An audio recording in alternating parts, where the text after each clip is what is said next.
There's someone out there in your life that just continues to make wrong decisions, maybe struggling to get past some past thing that's going on, or even to move on with things when there's stuff going on right now. Today on the Ransom Experience, we're going to meet a guy named Kristian Gibbs. He's a young man, 21 years old, has a lot of things hanging over his head right now. But during this time, you'll hear him talk about how he just take ownership for his own choices and his own experience, and that he's okay with whatever happens. That's a lot of maturity for someone that's 21 years old. So I hope you enjoy our conversation with Kristian, and we thank you for tuning into the Ransom Experience. This is raw, this is real, this is Ransom. With every star, we are born again. Open your heart, spend less time in your head. This show is brought to you by Ransom Recycling, your #1 choice for electronic recycling in Mobile, Alabama. Help reduce waste in our landfills by recycling all of your unwanted, unused, and non-working electronics. Ransom Recycling is a division of Ransom Ministries that is helping to put men and women back to work. Check out ransomministries.com for a complete list of acceptable items. Drop-offs and pickups can be easily scheduled through the website. Please note that we are not accepting TVs at this time. Ransom Recycling, open 8 to 3 Monday through Friday. Help our planet while helping men and women re-enter the workforce. With every star, we are born again. Open your heart, spend less time in your head. Hey, welcome to the Ransom Experience. Today I'm meeting with a guy, he's a young man that I got to meet through this program that is just a real strong individual, and I think that you'll enjoy meeting him. His name's Kristian Gibbs, and I'm excited to see what he has to say today. Welcome today, Kristian. Thank you for having me. All right, so Kristian, we've got to know each other over the last few months. So tell me kind of a little bit about yourself, because not everybody listening knows you. So kind of tell me, where's Kristian? What about Kristian? Kristian, 21 years old, graduated from Mary G. Montgomery High School with honors. I was born in New Mexico and moved to Atlanta. And my parents, they split when I was 4, so I had a split home. It was kind of tough because I wanted to be with my dad a lot, but I didn't want to leave my mom, so I guess that kind of made me stay with my mom. Do y'all have a big family? Yeah, we have a big family. My mom has 5 other siblings, and my dad has 6 other siblings. So you got a lot of cousins. A lot of cousins. What about siblings? Do you have siblings? Yeah, I have one brother and a sister. Okay. Do they live here? Nah, they live in Atlanta. In Atlanta. Yes, sir. All right. So you graduated from high school. You was here in Mobile. What did you want to do when you got out of high school? I planned on going to South Alabama. At first, I wanted to be a dentist, so I was going to go to UAB. Then I changed my mind. I was going to go to South because that's where my girl was going at the time. That didn't work out either. so just going from school to school, end up going to Bishop. I was going to go to be a PT, physical therapist. Well, PTA, physical therapist assistant. That didn't work out. My grant didn't come in time, so got away from school, started working at a Lorica. Okay. That was good, brought me some money. I left because it felt like high school over again. My bosses were childish, the people around me. So got out of there. Then I wandered into the streets. So all this stuff wasn't working out. So you got kind of tangled in with the wrong people? No, not the wrong people. I just made the wrong decisions for myself. So you take ownership to those decisions. You can't blame them on other Can't blame nobody. See, that's a huge step. Because a lot of people don't act that way. They're going to blame everything else. They want to blame the divorce you went through, your family went through. They want to blame the things not working out, all those things. But what you're telling me is that you take ownership for that. Yeah. So you put yourself in a position that wasn't good. So let me ask you this. So you had all these plans, and then you got caught up in all this stuff. You want to share any of that stuff that you got caught up in? It's like I say, I seen my friends, they were making money. just hustling, selling, whatever they do. So I was like, all right, I feel like I could do it a little bit better. So I was doing it better, and I was helping them. And everything was going fine. I was taking care of my car, taking care of my mom, taking care of my phone bill, stuff like that. So it was going good.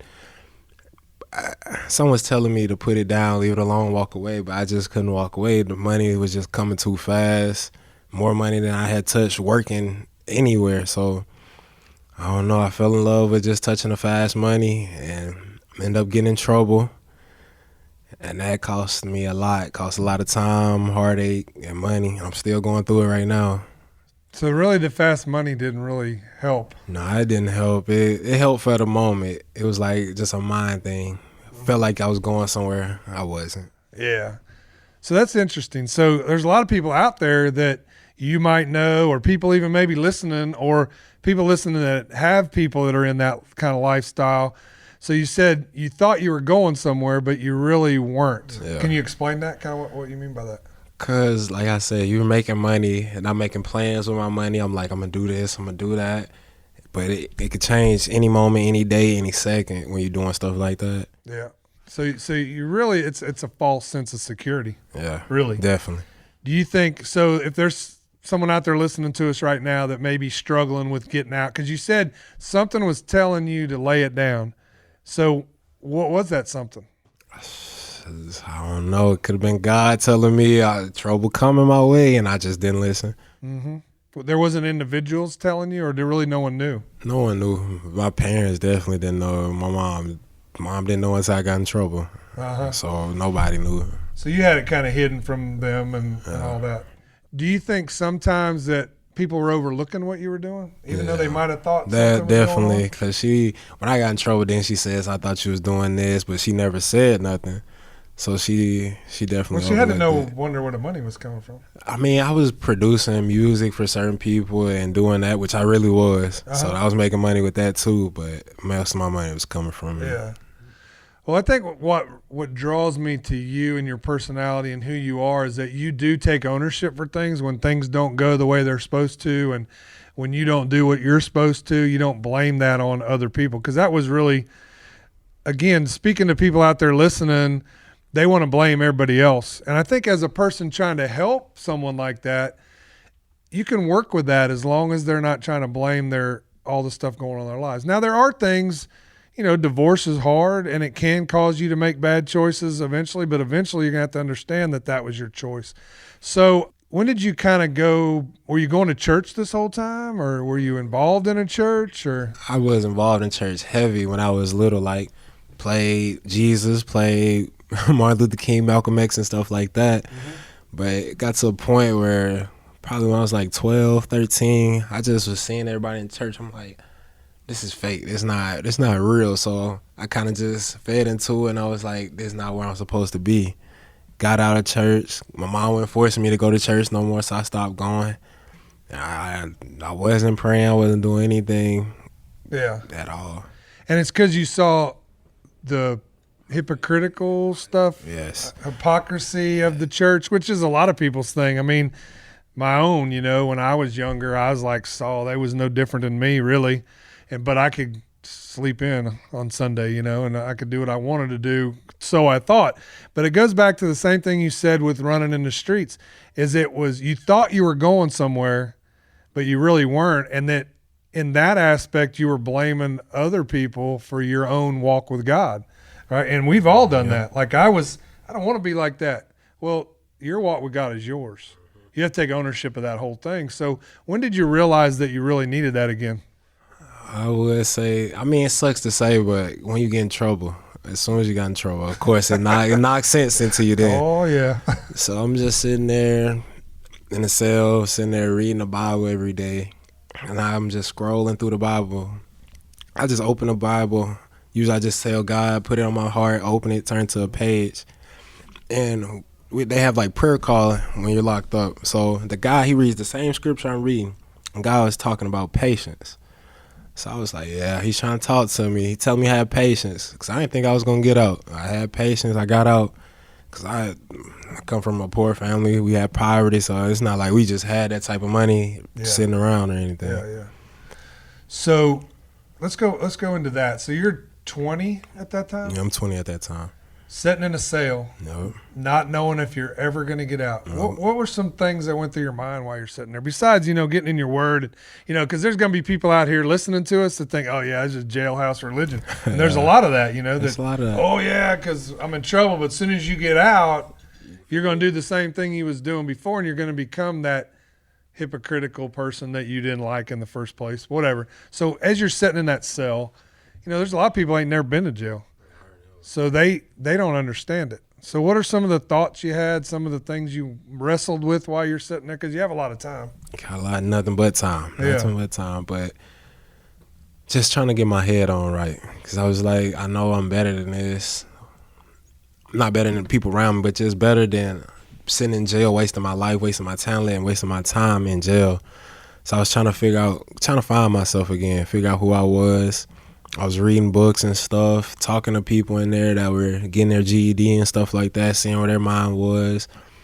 And I found out I just enjoy helping people even when I was in there. So I already told God, no matter what happened, I'm going to walk the path that he gives to me if I'm free or if I'm locked up. And I'm just going to try to help and touch as many people as I can. That's it. And that's one thing I remember you telling me. He goes, it doesn't matter what happens, I'm just going to continue down this path. Because you've come to realize it's not his fault. Many of us blame him or blame whatever. Again, you have to take ownership in that. And when you do that, then he can use you.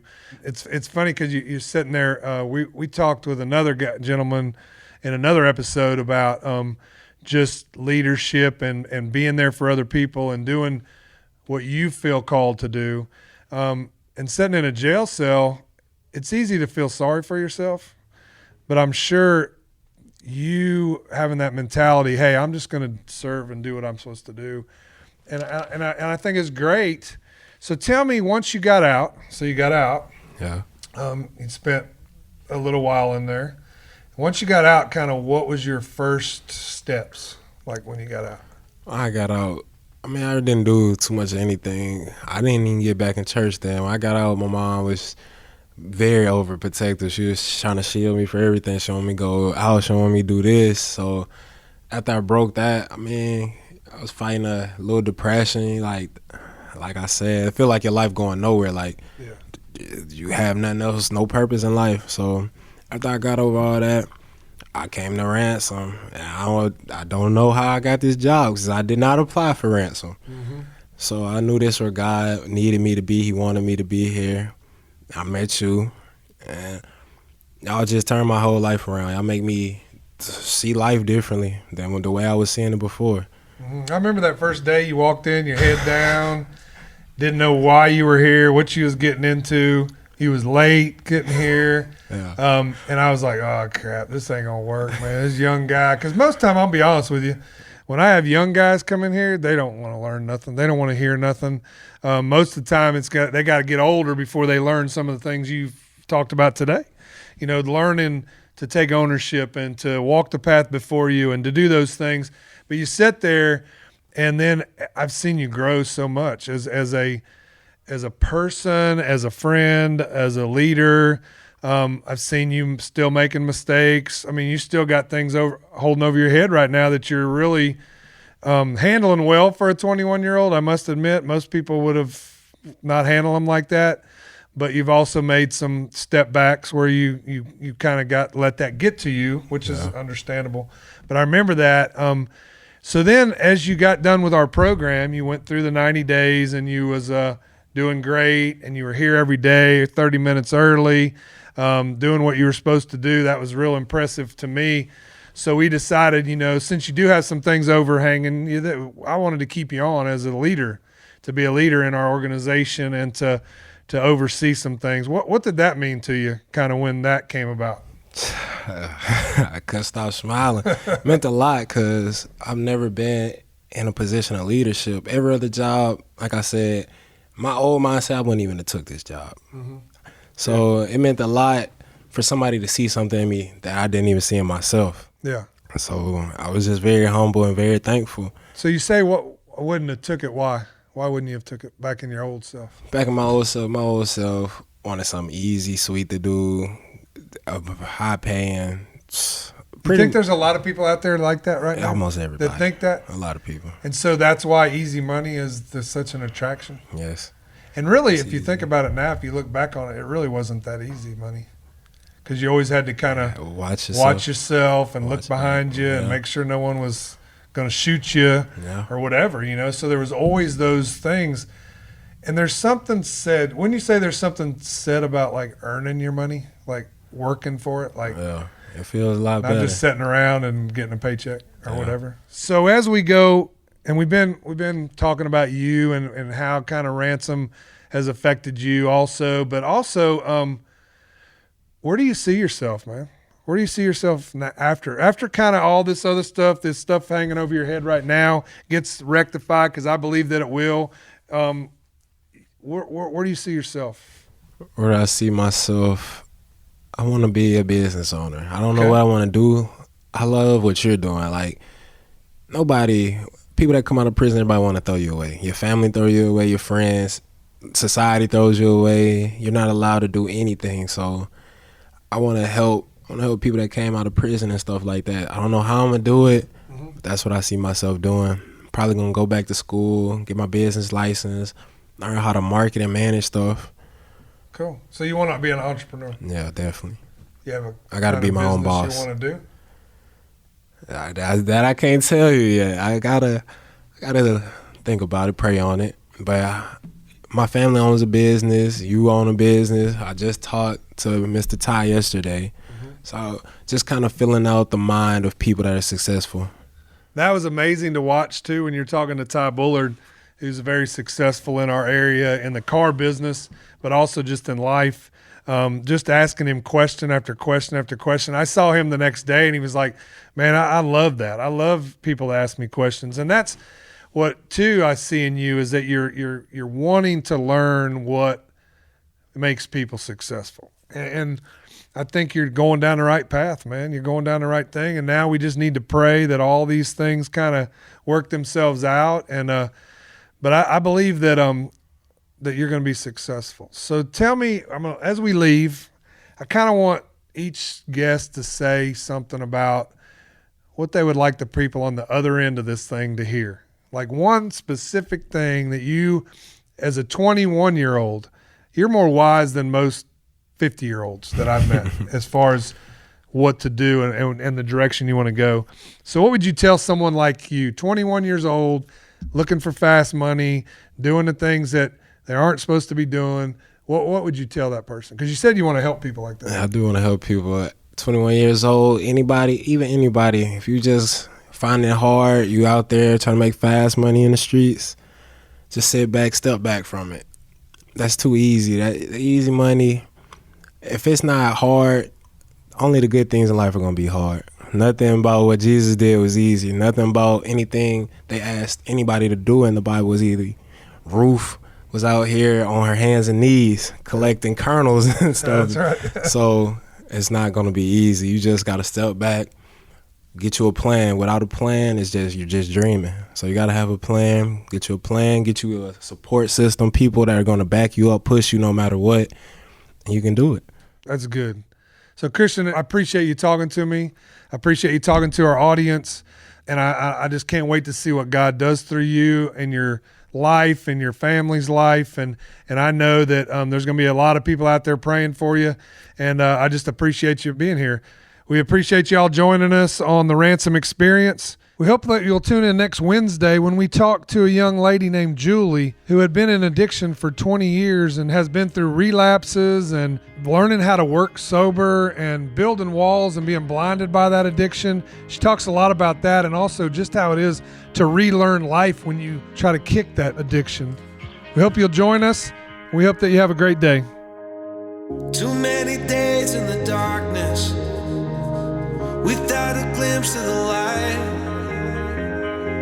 Running tired and broken and scared, but I swear I'll never give up the fight.